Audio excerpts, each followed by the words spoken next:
Like the pine trees lining the winding road, I've got a name, I've got a name. Hello, everybody, and welcome back to the Podcast Boys. This is a Twin Peaks related podcast. I am one of your hosts, Connor Nielsen, and joining me, as always, is the Comics Kid 2099. How are you doing, Comics Kid? I'm doing very well. How are you, Connor? I'm solid. I'm still a little groggy, but hey, I'm coming to, and we're all good. So what does that mean when I said this is a Twin Peaks adjacent podcast? Well, once upon a time, Comics Kid and I talked about every single episode of Twin Peaks, and then we burnt through all that, and we realized we like doing this show. So we now talk about projects, which basically just means movies and TV shows that have Twin Peaks alumni appearing in them, whether they be actors or writers, directors, etc. And today we are talking about Django Unchained, which is Quentin Tarantino's 2012 Western starring Jamie Foxx and Christoph Waltz. The Twin Peaks connections are somewhat minor, and I would have missed one of them entirely if I was not looking for him. Comics Kid, why don't you explain and kind of lay down the groundwork of the premise of Django Unchained? All right. Jamie Foxx plays a slave named Django, and then he's being transported somewhere. And then Christoph Waltz, who plays Dr. King Schultz, he encounters this group. He is specifically a bounty hunter, Christoph is, and he is looking for some brothers. He believes that Django can identify these people he's hunting down, so he frees Django, and then they become partners, and then they are going to help each other. Well, Django helps Christoph in his bounty hunting game, and then Christoph is going to help Django find his wife, played by Kerry Washington, who was sold to a character played by Leonardo DiCaprio, Calvin Candy. And that's the last roughly half of the movie. Two-thirds of the movie is them and their quest to free Broomhilda. That's the character played by Kerry Washington. And that's the basic plot. The Twin Peaks connections are Russ Tamblyn plays a very minor character called Son of a Gunfighter, which is apparently a reference to a movie he was in the 60s. I did not know that whenever I chose this movie. And he has one line of dialogue. And then Michael Parks plays an Australian, I think he's Australian. If he's not, his two partners are mining employee who comes into possession of Django close to the end of the movie. And Michael Parks played Jean Reno, and Russ Tamblyn played Dr. Jacoby in Twin Peaks, the original series. Connor, you had seen Django before, right? I had you? No, this was my first time watching it. Okay. Yeah, I had seen it one time before, Christmas Day of 2012. So this sort of holds a special place in my heart. It was not my first Quentin Tarantino movie. I think I had seen Pulp Fiction before this, and Reservoir Dogs before this. But it was the first one I'd seen in the theater. And so I have fond memories of this movie. And I've always been meaning to revisit, not last year, but the year before, 2019. Quentin Tarantino's movie Once Upon a Time in Hollywood was being released, and it was my intention to watch all of his films leading up to that point. But based on where I was living at that point, it was a little difficult because I was like just about ready to move out of my parents' place, and I had to watch the movies on my laptop, and the internet connection was just terrible.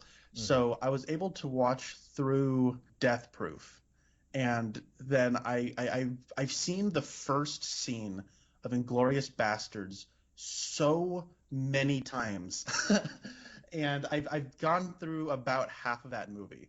But every time I watched it, I would encounter like the little buffering like things on the internet for like 20 minutes, and it would just completely throw off the experience of watching it. And then when the buffering finally did catch up, the video quality would be like terrible. There would be giant blocks of color, and you couldn't really make out who the characters even were. And that's not me being like a movie snob. Like I legit couldn't tell if like Michael Fassbender was talking or not. Right. And so I still have not seen all of Inglorious Bastards, and because of that, I never ended up catching up on Django Unchained. And then I had seen The Hateful Eight several times, so Yeah, someday I will watch Inglorious Bastards, but I finally, with this pick, I'm kind of glad that you picked this because I had been meaning to revisit Django Unchained. Now, with that anecdote out of the way, those couple of anecdotes out of the way, I guess I'll say this might be my least favorite of Quentin Tarantino's movies, which is a bit of a shock to me because this is one of his most popular. I know Mm-hmm. that when it came out, it was extremely popular and well received. Um, but I think that as far as westerns go, I much prefer The Hateful Eight, and I have like a big laundry list actually of what's going on. But I like this movie. I think it's pretty good. Um, I like the basic plot of the movie, but I feel like the movie's also trying to do a lot of things, and it sort of crumbles under its weight of one thing it's trying to do sort of gets done by another thing it's trying to do. Um, but yeah, I think it's all right. I enjoy this movie. But I think as far as like his westerns go, Hateful Eight was a superior movie. Comics Kid, this was your first time watching this. What did you think? I liked it. I have not seen every Tarantino movie. I have not seen Once Upon a Time in Hollywood. I have not seen either Kill Bill. Um, I'm trying to think of all of his movies because you have something like Natural Born Killers, which he wrote but I don't think directed. So I don't think a lot of people consider that in their quotes part of the Tarantino canon. But like, Right. uh, I I think maybe because I told you last time we talked that I Death Proof was the first Tarantino movie I watched. I think I like this better than Death Proof. I've only seen The Hateful Eight once, and that was when we talked about it a couple years ago. And I like that movie, but I think I like this as a Western better. Mhm. And I can explain more of what I mean by that a little later. But I enjoyed this movie. It's very difficult to watch. It's got some heavy subject matter, but it's handled in typical Tarantino fashion. So, in the same way that Inglorious Bastards is, I'm assuming, very cathartic to anyone who, if your heritage is Jewish and maybe you had some family that you lost during World War II, like during the Holocaust, it might be very cathartic for you to watch just some evil, unrepentant Nazis get their comeuppance in that movie. And that's something that Tarantino does pretty well, I think, having evil Mhm. people just, get what's coming to them tenfold sometimes. And so, like with this movie, it's slavery. And very difficult to watch some of these scenes, I think, regardless of who you are. But like I said, it's very cathartic and very enjoyable to see the evil people get what's coming to them. It's also a very long movie. You did warn me about that. It's 2 hours and 45 minutes long. All you cinema snobs, cover your ears. But I watched this at 1.5 speed on DVD on my computer. The program that I watch movies on, it allows you to fast forward like that. So it didn't take me 2 hours and 45 minutes to watch it. But if you are thinking I'm just going to throw on a movie and watch it real quick before I go to bed, put aside a little bit of time for this movie. It's not a quick watch. So that's you don't like you say this is one of your least favorite Tarantino movies. What were some of the things specifically that you didn't like about it? Whew, okay, I guess I should just take this one at a time. I think that the first thing this movie's doing is actually a really clever thing. Um, so it's actually so I thought it was interesting that I remember last movie when we were talking about a superior film, Gotti. So just want to throw that one out there. It's no, it's not. I'm just kidding. I don't want anyone listening to get the wrong idea. But when we were talking about Gotti, um, you had mentioned that it was between Alien and Django Unchained. Hmm. And I thought it was kind of cool because my New Year's resolution was to watch through every Ridley Scott movie. And so I had just seen Alien, but also completely coincidentally, my brother and I have been watching through a bunch of Westerns as well. Because me and him are sort of watching through the American Film Institute's top 100 movies, and the next one we have to watch is Unforgiven, and we know that that movie is sort of this like the final Clint Eastwood Western. He like wanted to make some like definitive statement about his take on the Western, and we figured, well, we should probably watch some Clint Eastwood Westerns before we watch Unforgiven. So we watched through Sergio Leone's Man with No Name trilogy, Hmm. with like The Good, the Bad, and the Ugly, and Fistful of Dollars, and For a Few Dollars More. And then with a couple of friends, I watched like Once Upon a Time in the West. And so I've sort of been in a Western mood. I really like the Western aesthetic. And so it was kind of nice to be able to watch this because I know that what's his face, Quentin Tarantino is a like his favorite. I think he said like his favorite director is Sergio Leone, and like he's called The Good, the Bad, and the Ugly like his favorite movie and what he considers the best directed movie ever. Um, and so when I was watching through a lot of these westerns, there's like no black people in them, and I thought it was kind of clever that his take on the western was, and I don't mean like it's not black exploitation, but it has like a black exploitation edge to it, Hmm. where historically the black man has sort of been erased from the western, but the western was happening during Civil War and Reconstruction. You know what I mean? Like that period of time during like the cowboys and throughout the West. And like I've heard somebody say this isn't like a really a western, it's a southern. And that's sort of like the final line of the movie kind of plays into that. Um, but so I think that that's kind of clever. Is a lot of the beginning of this movie is King Schultz is a German man. He rolls into town, he frees a slave, and then says, "Oh yeah, ride on this horse with me. Come on." Like he doesn't really seem to understand the subtleties of uh, pre-Civil War America, and so there are like people like gasping at seeing Django on a horse. And um, my issue though is the movie doesn't really end up doing anything with that. It's just like people gawking at him for like the first half of the movie, and that sort of gets pounded into you for like over an hour and a half. And I don't feel like it's really saying anything besides just kind of being sort of provocative at hearing like you're seeing this Western setting and you're not used to hearing the N word in a Western, and you just hear them saying that constantly. And like I understand like it's provocative and it's doing what it's supposed to be doing, and I'm into it at first, but I don't feel like it's really saying anything about Westerns or like black people in Westerns beyond just sort of featuring it. And I feel for as long as they beat that nail, I feel like they need to do more with it. Okay. Um, I don't watch a lot of westerns, but the ones I've seen, you're right. Black people generally aren't heavily featured in them, and I think that the thinking was probably like, well, like you said, black people at the time would have very likely been slaves, and so it would be very difficult to do a story about, a cowboy who walks into town and causes some trouble and cleans up the town at the end if that person was going to be a slave. Like you could have done it. There's ways you could do it, and like this movie. But I don't. I guess it's hard for me to speak to what you said because I haven't watched enough westerns for me to say this is what Django Unchained is trying to do, and this is how it's failing. Um, because I don't know.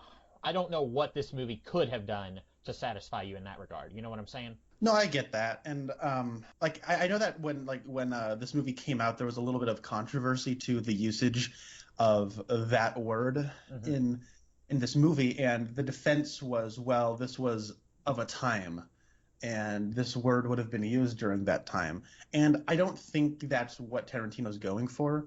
Like there's anachronistic music. People talk like Quentin Tarantino characters. They don't talk like it's the Old West.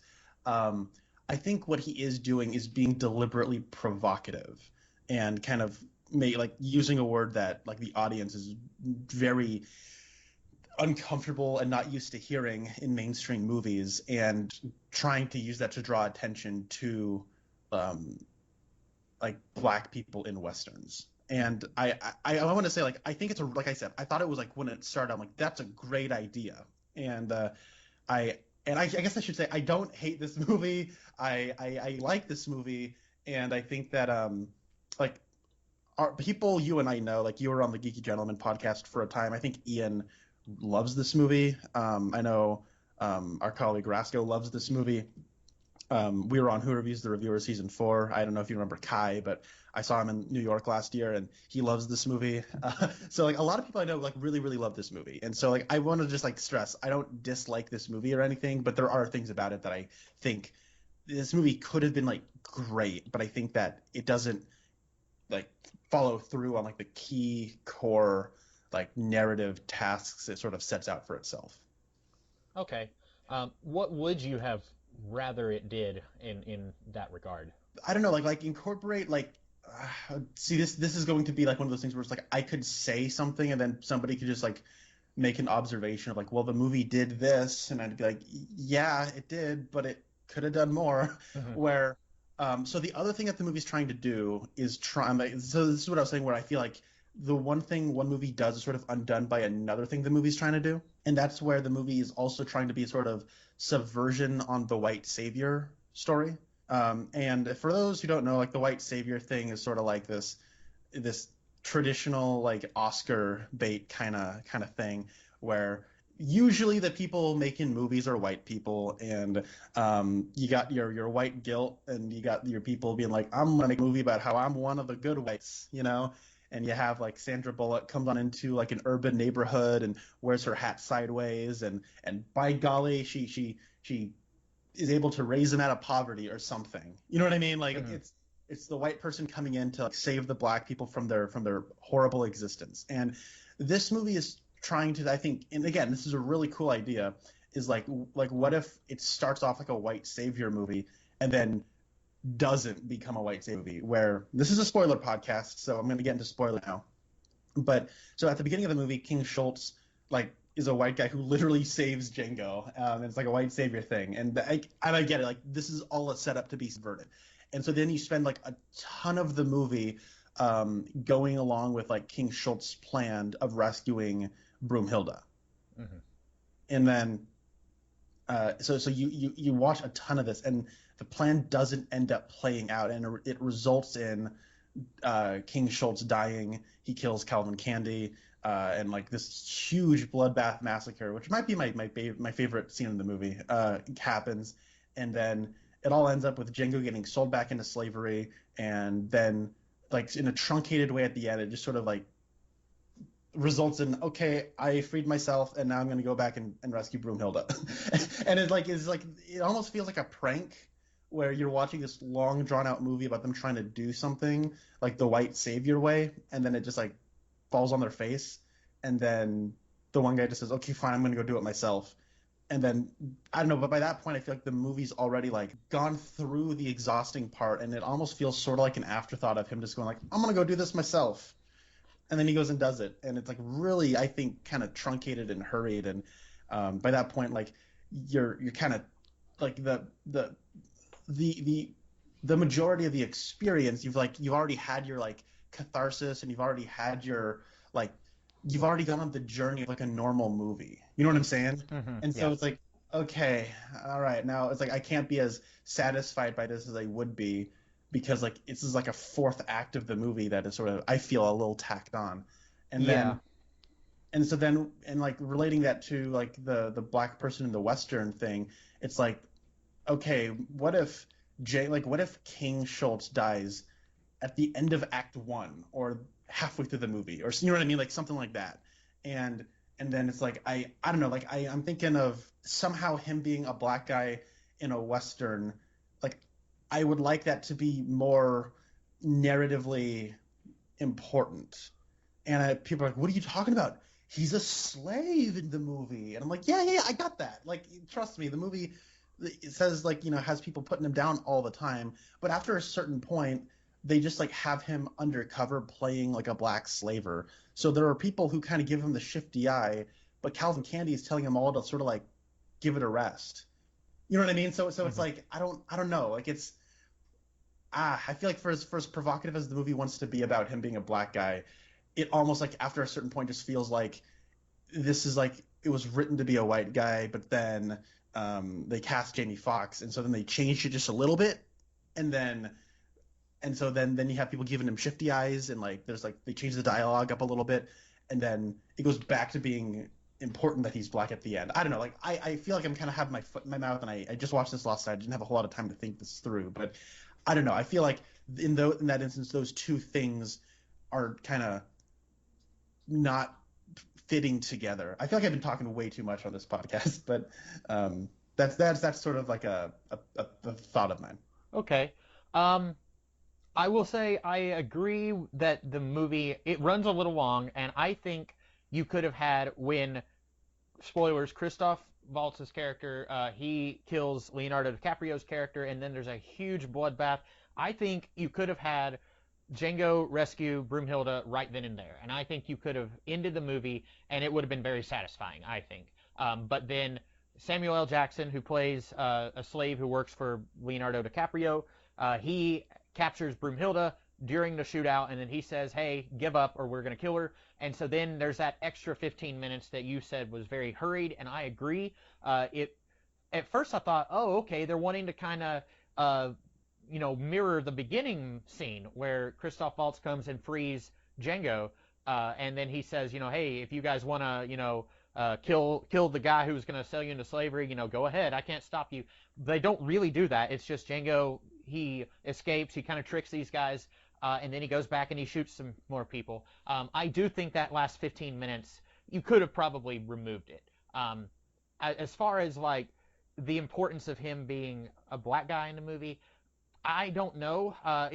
That's one of those things like I don't know if I feel qualified to speak on that. I think the idea of him being hated by the slaves at Candyland, I think that's interesting. But they kind of waffle on it because, like you said, he's pretending to be someone who is coming there to purchase slaves, a black person who is there to engage in owning slaves. And so you would think, oh, these guys have a good reason to hate him.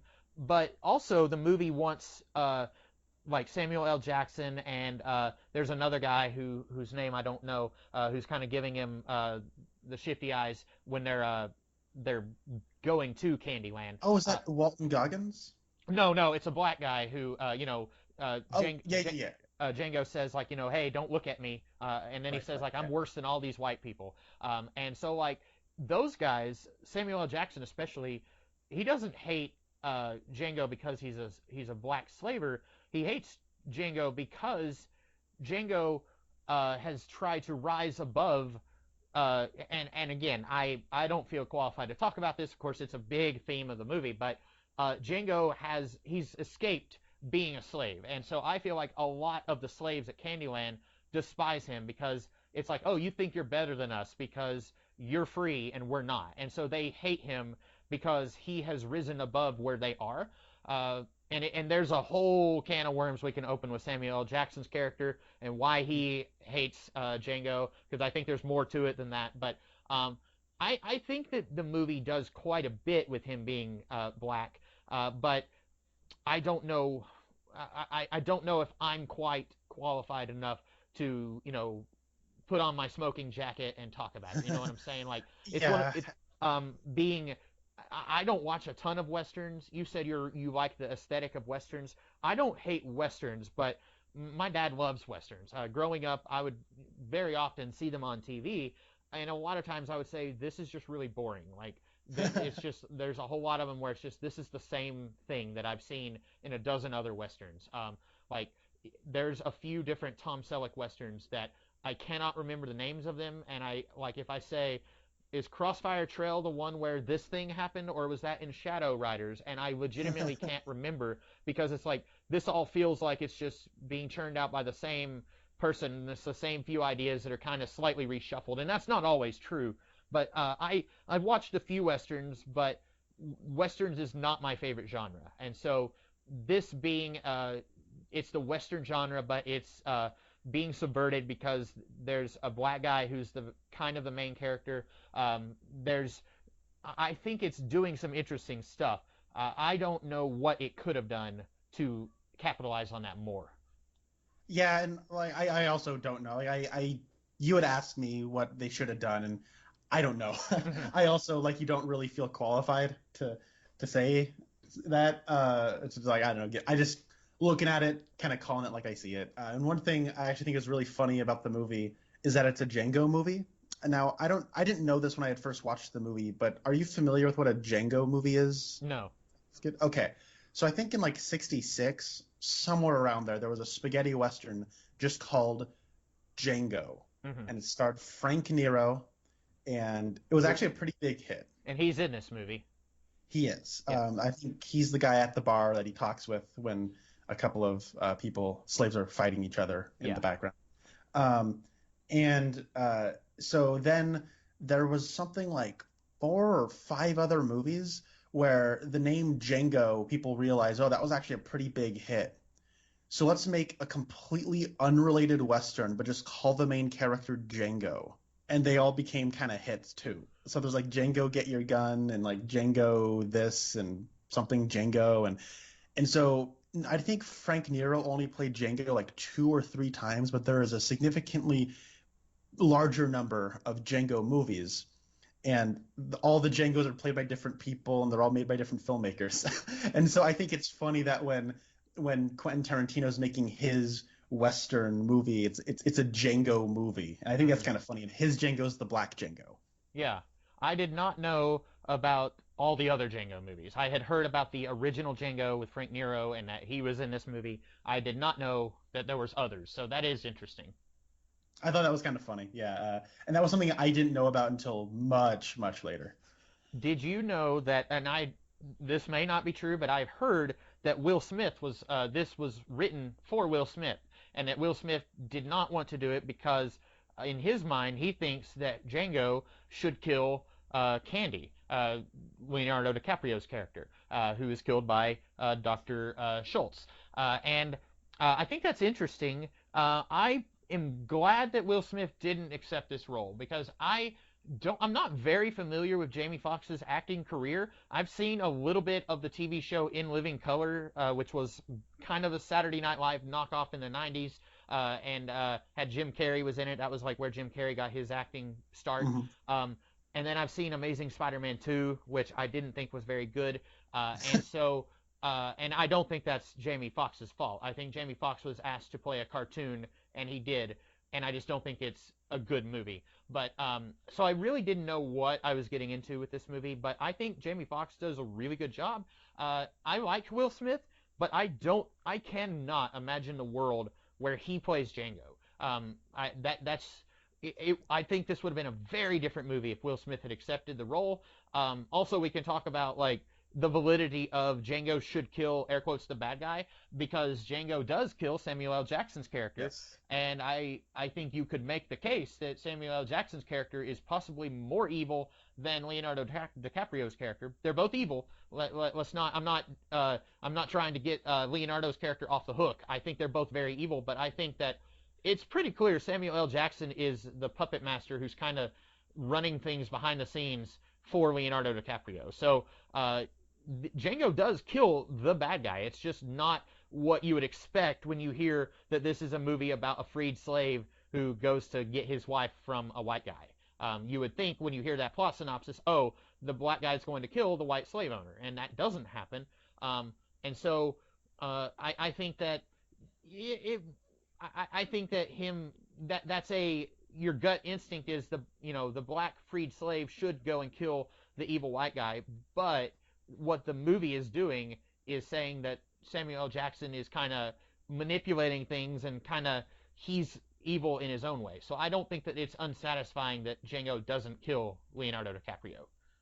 Yeah, that's something about the movie I do really like. I think that it's kind of cool that after a while, like, and when Calvin goes back and has a conversation with Samuel L. Jackson's character, while in like a sort of back room and drinking wine, and Sam Jackson sort of tells like, "Hey, those people know each other. I can tell," and kind of gives him the heads up of what's going on.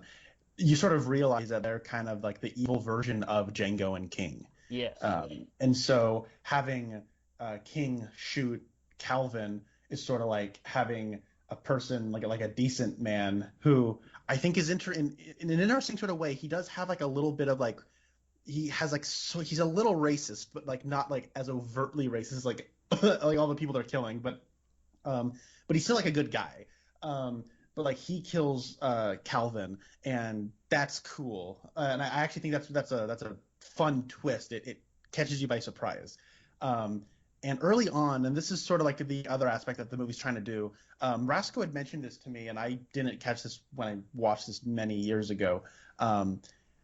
Rasco was telling me that what he likes about this movie is it feels like Quentin Tarantino doing his version of like the hero's journey.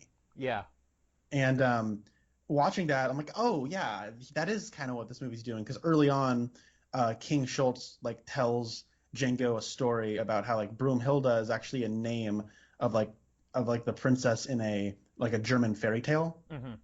And so he tells him the story about how like the king put Broomhilda on a mountain, and then the dragon surrounded it with fire, and then the hero had to go slay the dragon and climb the mountain and rescue Broomhilda. And interesting about that story is that the person who had put Broomhilda on that mountain doesn't factor into the hero's journey in that story. And so I think it's cool that if you look at it the way like the movie sort of echoes that fairy tale, is that Sam Jackson is like the dragon, and Candyland is the mountain, and Broomhilda is Broomhilda, and so Django needs to like slay Sam Jackson and rescue her after like climbing the mountain of returning back to get her. But like the person who like in this version, like the person who put Broomhilda in the mountain is probably Calvin Candy. And in the story, it doesn't say that the hero killed the person who put her there, but that kind of gives, I think, Tarantino some leeway, or maybe he's giving himself some leeway in like his version of this fairy tale. So I thought that's actually a part of the movie I really like, and sort of having like Calvin Candy is like the most obviously bad guy in this, but I think that for Django, people like Sam Jackson are like the dragon. They're the ones that are like kind of like getting like they're gaining power out of keeping the power out of like Django and other slaves' hands. Yeah.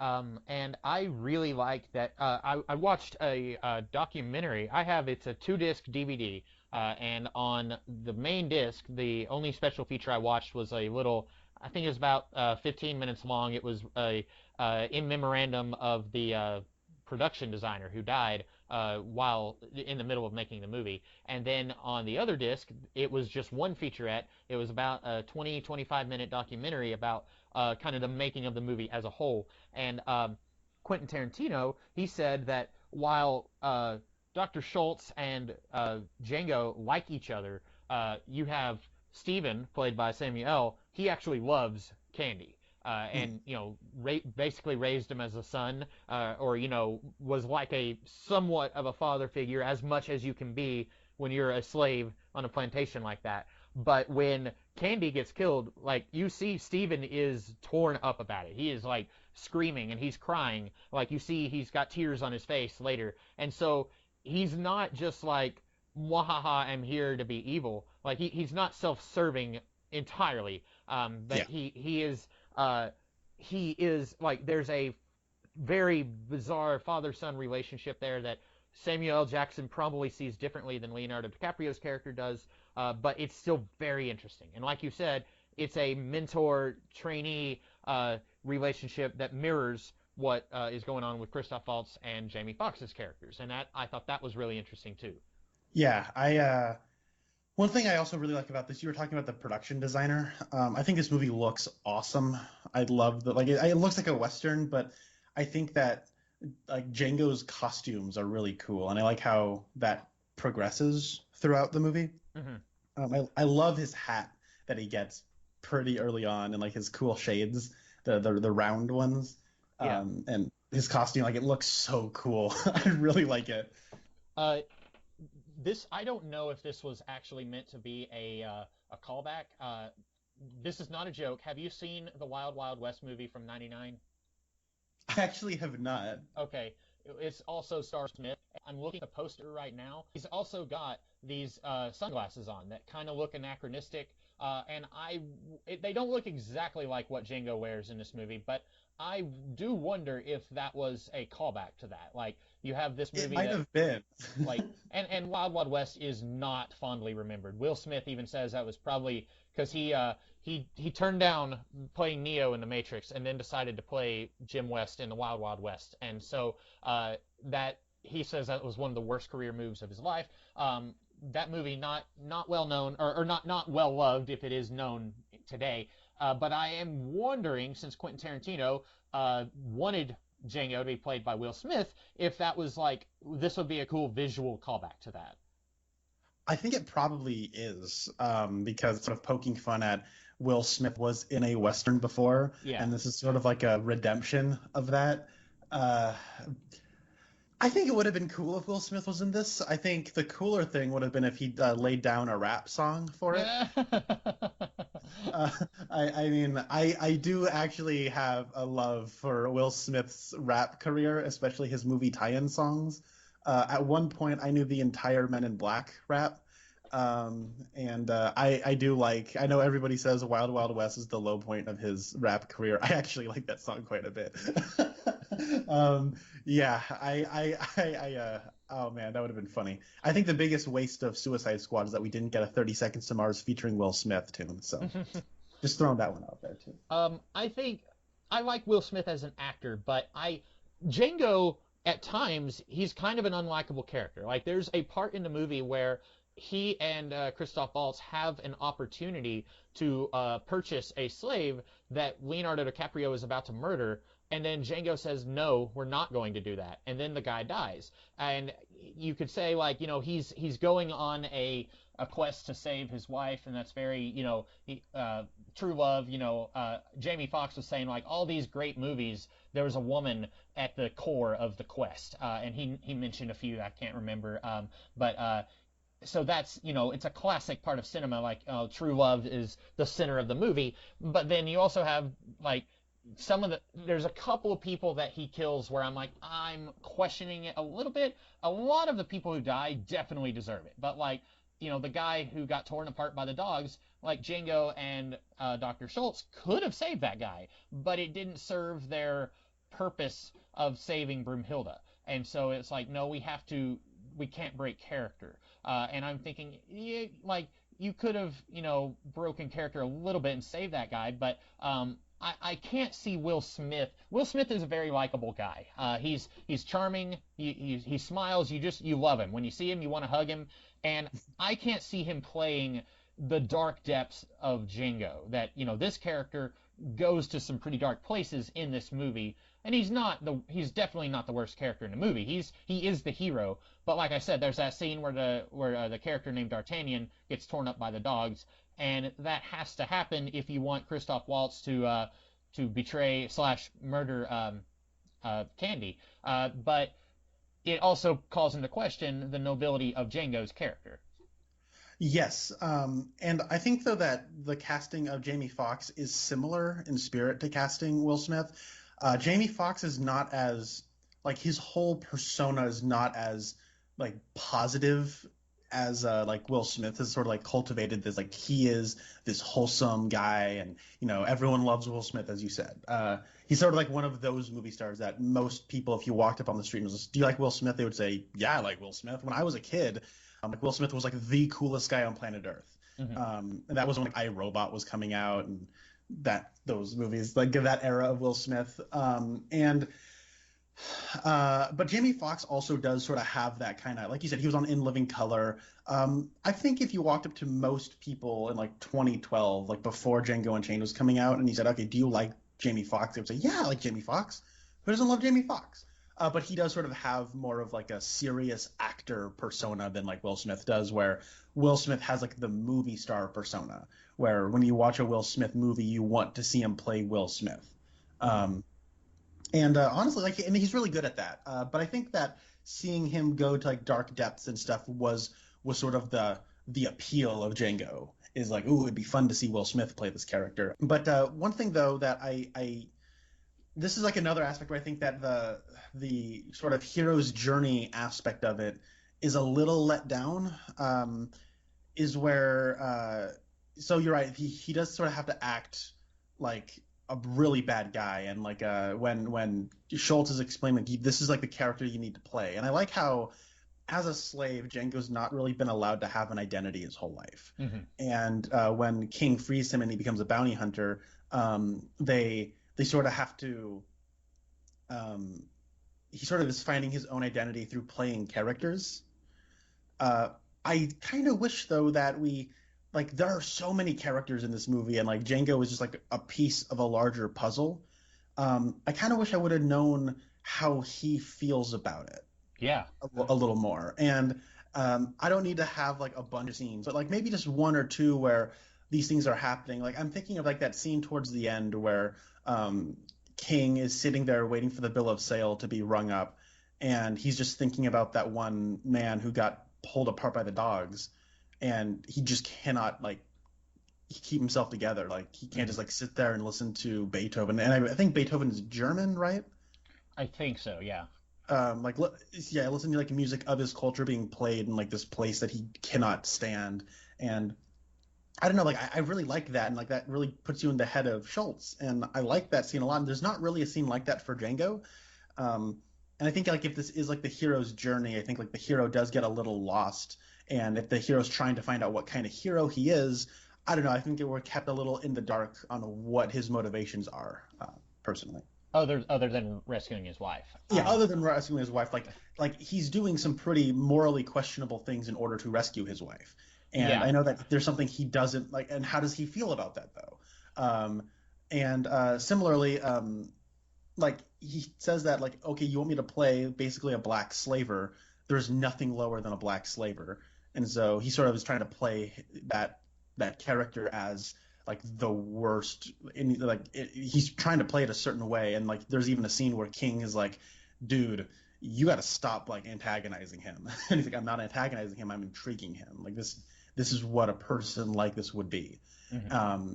And so I think like because we spend so much time with Django in that persona, um I wonder like is he actually becoming this kind of a person? Is he not?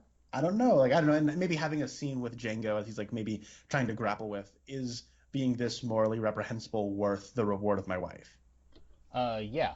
And that's a good point that I wish we could see what his reaction is to, because like you said, he didn't get to have his own identity because he was a slave, and so then as soon as he's freed, he has to start playing these different characters, and that's where I had heard apparently that uh, Tarantino thought about having this be a part one, part two situation, kind of like Kill Bill, and then he decided against Oh, it. That might have been the better option because then he could have played around with that a little more.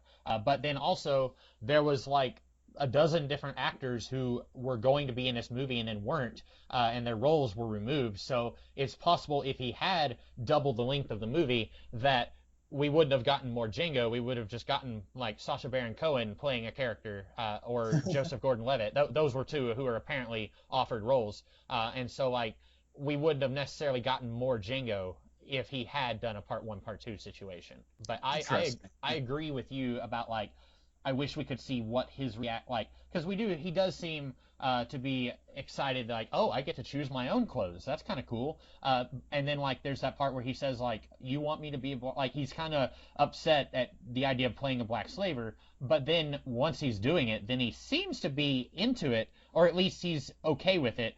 But I agree with you, I wish we could have gotten a little bit more of that. One thing about the hero's journey aspect of it that I do like is that when you think of the hero's journey, you think of this mythic sort of fairy tale sort of aesthetic, right? Yeah. Um, and that sort of is sort of what's brought to mind when Schultz is talking about the Broomhilda fairy tale.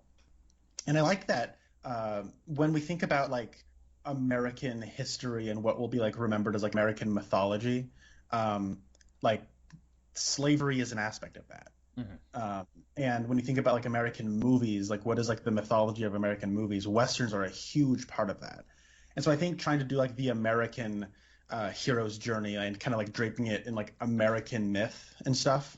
Uh, Doing that with westerns and slavery is a flippin' great idea. And so that's what I think one of the coolest things that this movie has is that sort of is why it's using a western in the first place. Hmm. Yeah, I thought that was interesting.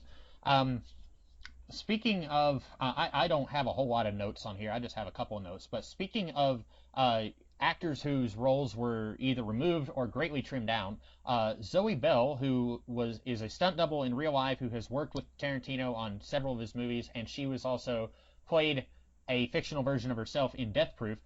She is in this movie. She is one of the trackers who wears the red bandana and has an axe.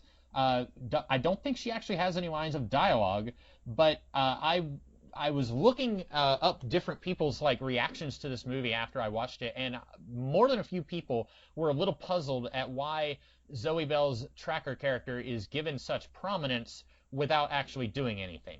Because there's like as soon as we see her, I thought, oh, this is going to be an important character. She looks different, distinctly different than everyone else. And I've seen rumors that apparently she was supposed to be disfigured under the mask, and that's why she's wearing a bandana. But she doesn't have any lines of dialogue, and then she just gets shot just like everyone else. And so Yeah. I thought, I don't know if you had any thoughts on that, but I would have liked to have seen an expansion on that character. Yeah, that tracker posse does sort of get like they get a whole scene kind of establishing them as like scummy villains with the man in the tree and they have the dogs. Um, and then you're right, like they just sort of get unceremoniously taken out where they're hanging out inside of a cabin, and then Django just shows up and just shoots all of them dead immediately, and you're like, oh, okay. um, I honestly forgot about that whole aspect of the movie while we've been talking about this. So yeah, I guess it would maybe a part one, part two scenario would have like helped flesh out this world a little more, or maybe don't take all of them out. Well, oh, hold on, actually, now that I'm thinking about it, when you see him show up and just shoot everybody, that scene, like you see her using like a sort of like old ViewMaster, Yeah, like look at a picture. yeah. Um, and then you sort of have a scene where you see a bunch of these trackers in this cabin, but I couldn't see her in the cabin with everybody else. And so when he goes She in and may not have been in shoots, there. I don't know. so when he shoots everybody and it kind of cuts to that big wide shot where you see everybody in the cabin and they all get shot up, maybe she didn't die and like she could be the villain of like a second one or something. That'd be cool. Yeah. I don't remember her being in that scene where everyone. Now that you mention it, I don't know if she was in there either. But yeah, especially like that scene where she's looking at the photograph. I thought, oh, they're like drawing attention to this character, and then like they don't do anything with her. And I don't know if Tarantino wants to do a sequel or not. I was looking at his Internet Movie Database page, and it had announced that there's going to be a Django Zorro movie, which I've been hearing rumors of that for a while. I don't think it's actually going to happen. I would be surprised if it did happen. And then it has Kill Bill Volume 3 announced. And I also, because he hasn't done a sequel before, I would be surprised if he suddenly did a sequel now. But at the end of this movie, I was like, man, I really want to see the continuing adventures of Broomhilda and Django. Like, maybe she becomes kind of an awesome bounty hunting partner for him as well, and then they can be equal partners in the action game.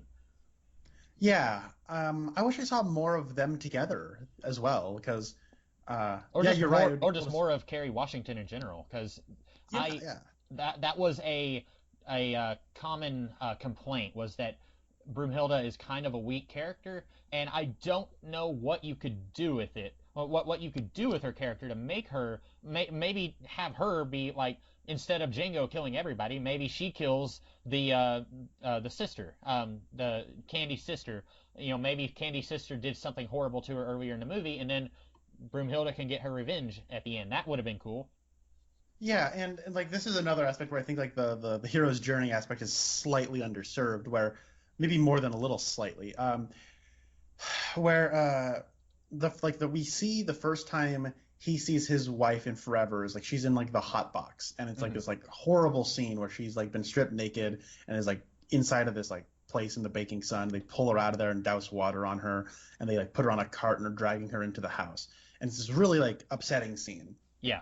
But then like the whole motivation is I got to get my wife back, and then the scene where they actually get to see each other for the first time sort of played as comedy, where she faints, and then we don't see them having a conversation or anything. Right. And like, and so I'm like, why did you take that away? I don't, you know what I mean? Like, it seems like the movie sort of like she suffers a lot in this movie, and like I wish that like she seems like a pretty like she's got a lot going on in her mind too. And but the way the movie just kind of like has to make its cuts, she just kind of comes across as just being concerned.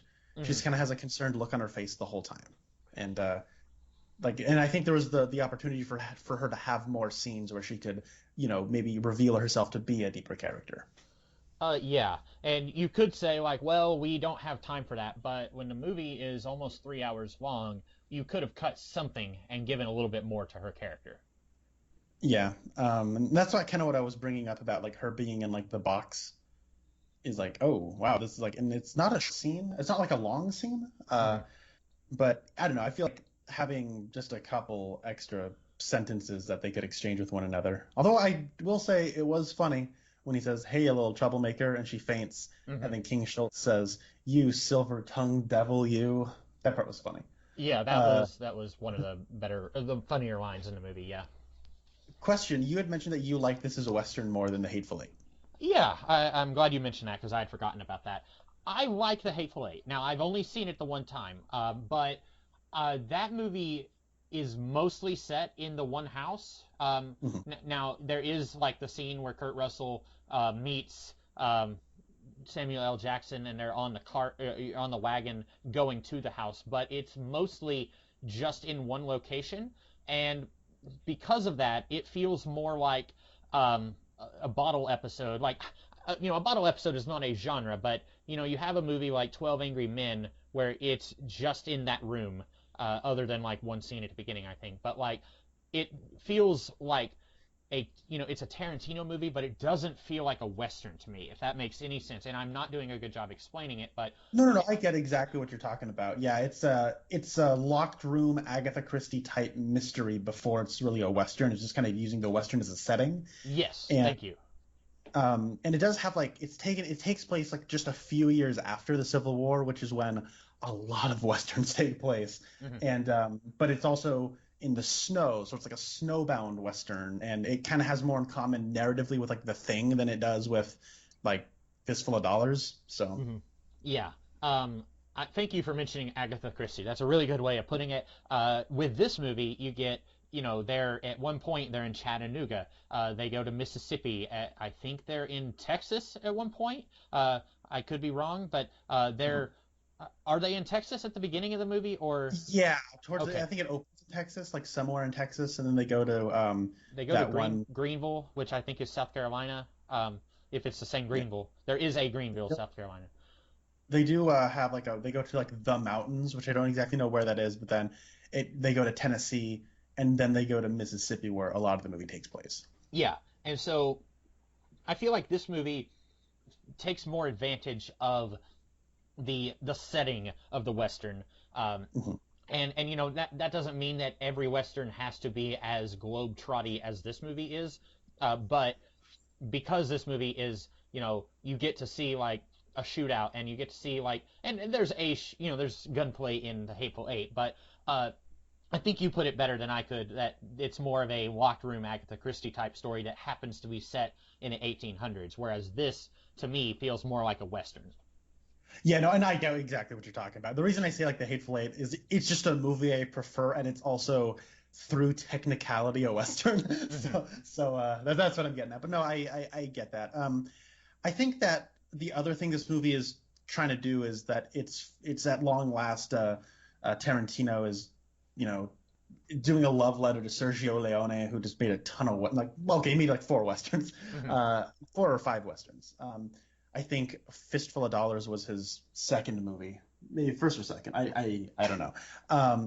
But Sergio Leone is probably like the most famous of like the Western directors. Well, him and John Ford, but like people know the music from his movies, and I don't think you've maybe seen any of them, but everybody knows like even before I'd watched them, everybody knows like the music and like the close-ups on like Clint Eastwood squinting his eyes and like the big drama and theatricality and how long his movies are. And this feels like it's trying to do that on top of doing everything else. It doesn't feel like uh, it doesn't feel like Tarantino doing a pastiche on Leone the way like WandaVision does a pastiche on like a decade of sitcoms.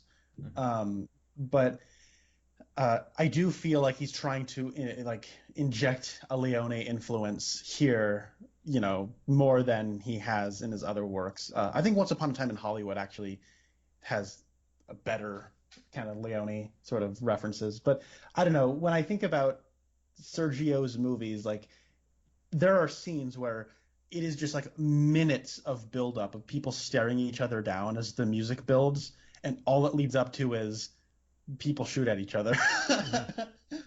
uh, and I don't know, like in those movies though, it's never not awesome. Like the ending of The Good, the Bad, and the Ugly, like it builds up the tension to an almost like you can't sit down degree. Like you just like are like shaking, like oh my gosh, what's gonna happen? And like the ending of For a Few Dollars More is really cool when Mortimer like sort of like reveals like his big twist with his character to the bad guy, and you're like what, and he does it without words, and it's like this close-up of him looking dramatically at the bad guy, and it's awesome. And then in this movie, like the sort of like Leone moments are like every so often you'll get like a slow-mo hero shot of Django, and it's kind of doesn't have the same like iconic your jaw hits the floor because of just it looks like almost like a comic book on screen of this is like this awesome hero that you want to have a poster of. It doesn't hit that same level of awesome that I think it's trying to call attention to.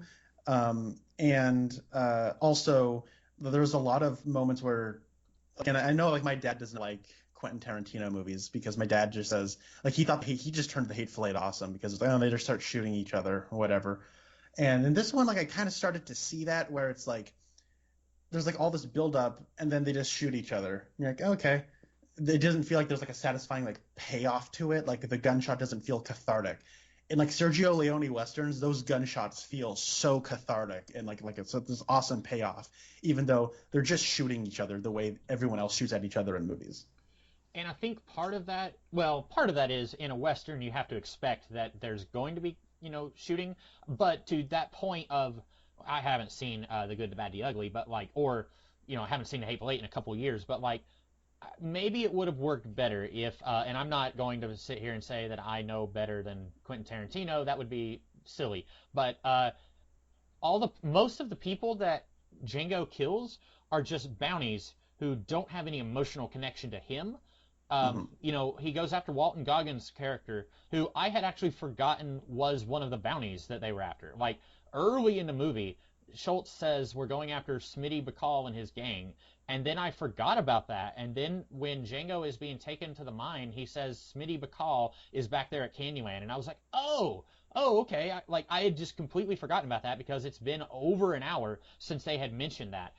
And like the people that Django kills, they have wronged his wife, but we haven't gotten to see a whole lot of that. We get to see that she has scars on her back, and we get to see them taking her out of the hot box, but we haven't gotten to be present for a lot of that. And so you're right, it's not as satisfying for us as it would be if this was someone who had wronged Django himself.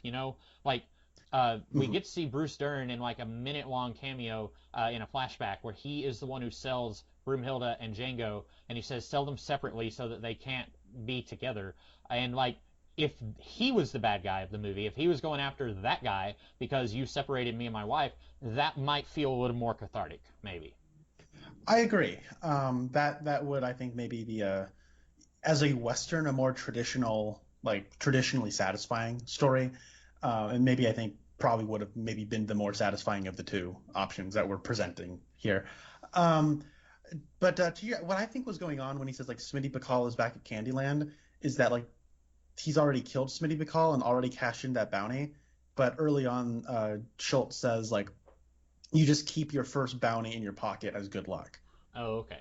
And so he's saying like, oh, actually, I have his wanted poster. I actually know where he is. You got to trust me on this one. Oh, okay. So that was just me being an idiot because I was like, oh, those guys are also bounties that they like. I was thinking like, well, that's really coincidental that like the bounties that they could have that they've been looking for happen to be at Candyland. So what you just said makes a lot more sense. I just must have my mind like you know glossed over that.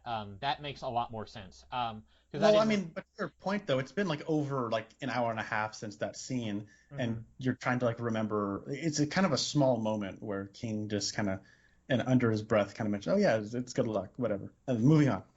Um, I wanted to talk a little bit about uh, well, I don't have much to say about it, but there's a scene that goes on for like 5 minutes with I think they're called regulators, which is a prototype to the Ku Klux Klan. But it's Oh yeah. Don Johnson plays a plantation owner, and then Django and Christoph Waltz they kill the first three bounties that they're looking for, the ones that were the ones Christoph Waltz was looking for at the beginning of the movie. They kill them on Don Johnson's land. And then Don Johnson gets like, 30, 40 people together and they have these really badly made hoods that are supposed to kind of be evocative of like the Ku Klux Klan. And watching this, I would have said, oh, it's the Klan. But apparently the Klan didn't exist at this time and this was a precursor to that. But the scene feels like it belongs in Blazing Saddles more than this movie. I don't know how you feel about it, but it's so comical and like Quentin Tarantino uses humor. Okay, like there are funny moments in his movies, but by and large he's not known to be funny. And so like with this scene, I thought this feels like if Mel Brooks was making Blazing Saddles in 2012, this would happen in that movie. And I felt like it felt out of place in the same way that like you said, we don't get a satisfying reunion between Broomhilda and Django, like they play it for comedy when she first sees him. I thought that was a really weird, like it just felt out of place in the movie, I thought. Yeah, I remember when I saw this in the theater, that scene played like gangbusters. Everybody in the theater was like rolling on the floor laughing so hard. And I was like laughing a lot too. But when I was rewatching it, like it's placed into the movie in a very weird place where they come up over the hill, start, swarming around their the dentist carriage. And then there's like a flashback to them directly before they come over the hill. Yeah. And then it's like you get this comedy beat that goes on for a while, and then it just cuts back to where you were, where they're swarming around the dentist carriage.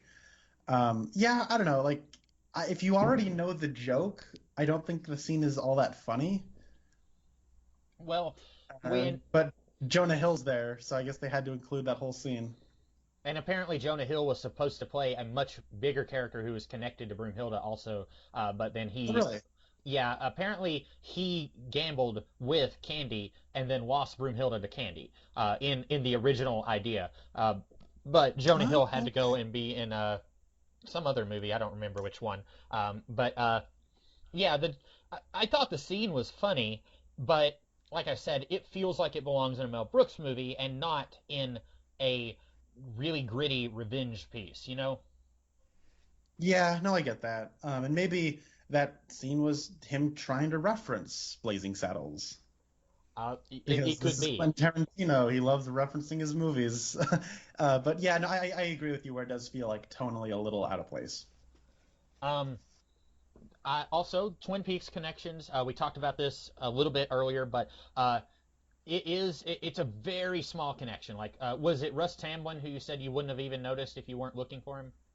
Yeah, he steps out of like a place and he's with a woman. He says, "Okay, take two of these and call me in the morning." And OMG, is that something on a horse? Yeah, And you're like, oh, okay, that's and Russ Tamblyn. oh, go ahead. Oh no, I just said, yep, that's Russ Tamblyn. His daughter is also in the movie. She is in a building looking down. It's that same scene, like less than a minute later. She's in it. Doesn't have any dialogue, but she's also an actress. I don't know if I've ever seen her in anything, but she was in it. And then Michael Parks' son was also in it.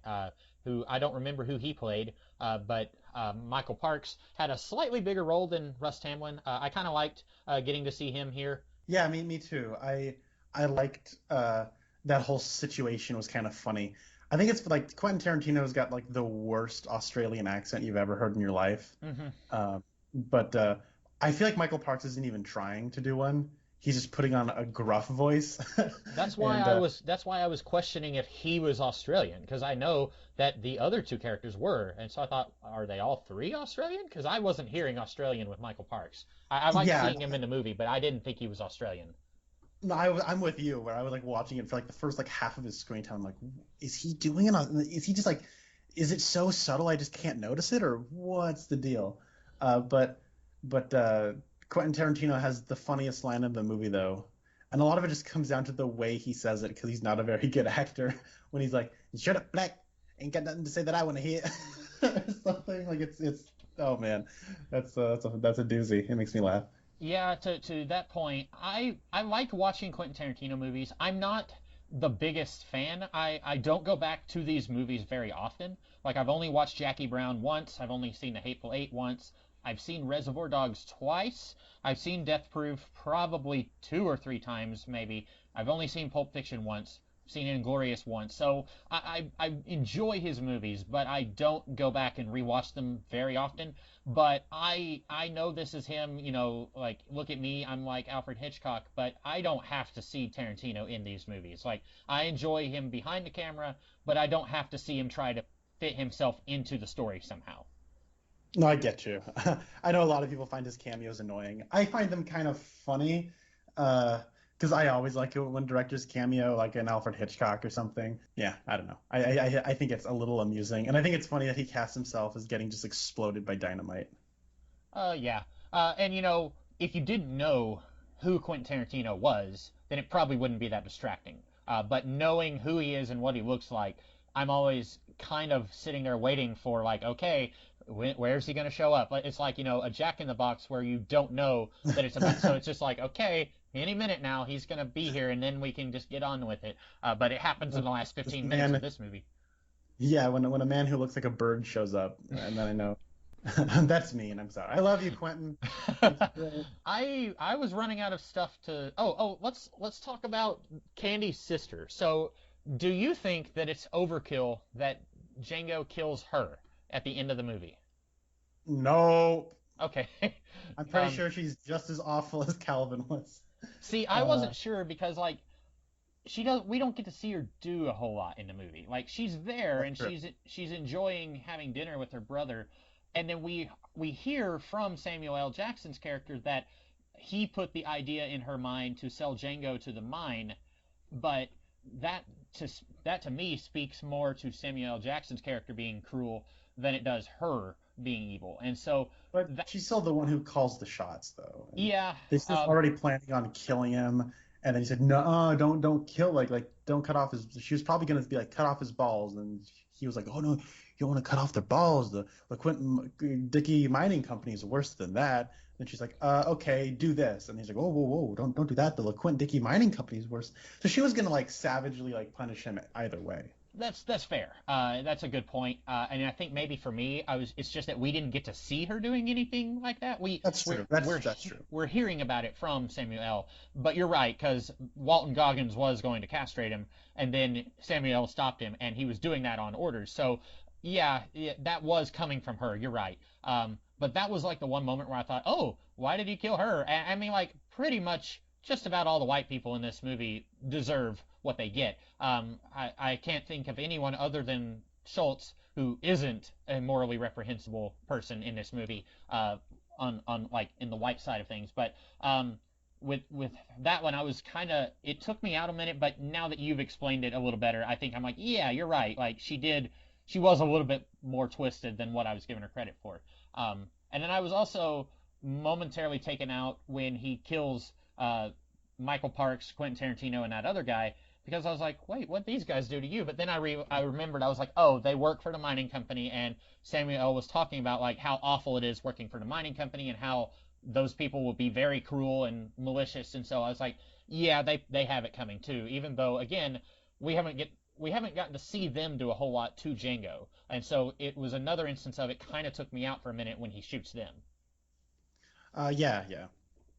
Well, Tarantino is pretty well known for his dialogue and also having good, like, cool scenes. Is there like any particular scene in this movie that really stands out as the highlight for you? Hmm. Um, you'll have to give me a minute to think on that. What about you? What's Like, one for you? whenever I think about this movie, I'll always remember the dinner scene and how that scene builds and how um, it almost feels like a one act play. Like it's like 20 minutes of screen time, somewhere around that length, and like Leo has to get up and leave and talk to Steven, the Samuel L. Jackson character, comes back in, and he starts going on this whole rant about like dimples on the inside of a skull. And I mean, as silly as it is, like there are people who will post videos on YouTube about skull shapes and trying to justify the difference of like races. And so it's like that stuff still happens. And you have like the way that whole thing builds, and he has like the hammer, and they bring Broomhilda into it, and then they keep your hands on the table. Like all that stuff is like I think a really solid building of tension, and that always kind of like that scene has always sort of stuck with me. Yeah.